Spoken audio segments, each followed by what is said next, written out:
Hello friends, welcome to my channel Kavi dream vlog. இன்றைக்கி நம்ம டேஸ்டியாக டிஃப்ரெண்ட்டாக ஹெல்த்தியாக மொச்சை மசாலா ரெசிபி பண்ண போகிறோம். அதை எப்படி பண்ணுறதுன்னு பார்க்கலாம் வாங்க. 1.5 கப் மொச்சை எடுத்திருக்கேன். 1 கப் வாட்டர் சேர்த்துக்கலாம். கொஞ்சமாக உப்பு சேர்த்துக்கலாம். 1/4 டீஸ்பூன் மஞ்சள் தூள், 1/4 டீஸ்பூன் பெருங்காயத்தூள்.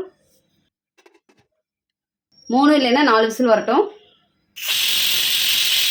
தேங்காய் பேஸ்ட் ரெடி பண்ணிடலாம்.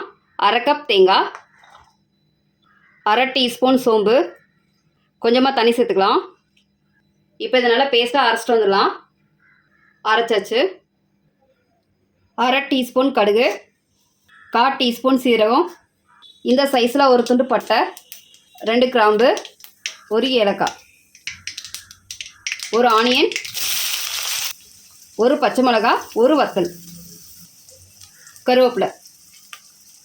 ஆல்ரெடி நம்ம பயிரில் உப்பு சேர்த்து தான் வேக வச்சுருக்கோம். வெங்காயம் தக்காளிக்கு தேவையான உப்பு சேர்த்துக்கலாம்.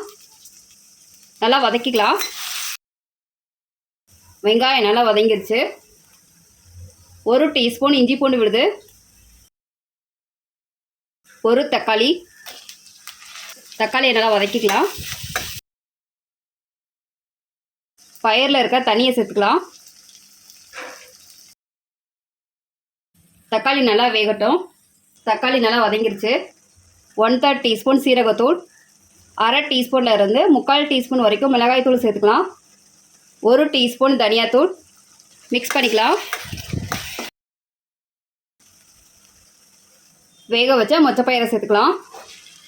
அரைச்சி வச்சுருக்க தேங்காய் பேஸ்ட்டை சேர்த்துக்கலாம். தேங்காய் அரைச்ச ஜாரில் கொஞ்சமாக தண்ணி சேர்த்துக்கலாம். மிக்ஸ் பண்ணிக்கலாம். மசாலா, தேங்காய், பயிறு எல்லாமே நல்லா மிக்ஸ் ஆகணும். ஒரு 5 மினிட்ஸ் இது நல்லா வேகட்டும். மொச்சை மசாலா சூப்பராக வந்திருக்குங்க. கொத்தமல்லி தூவிக்கலாம். மொச்சை மசாலா சூப்பராக ரெடி ஆயிடுச்சு. ரொம்ப டேஸ்டியாக நம்மளோட மொச்சை மசாலா சூப்பராக ரெடி ஆயிடுச்சு. இதே மாதிரி நீங்களும் உங்கள் வீட்டில் செஞ்சு பாருங்கள். இந்த வீடியோ உங்களுக்கு பிடிச்சிருந்தா லைக் பண்ணுங்கள், ஷேர் பண்ணுங்கள், மறக்காமல் சப்ஸ்கிரைப் பண்ணுங்கள்.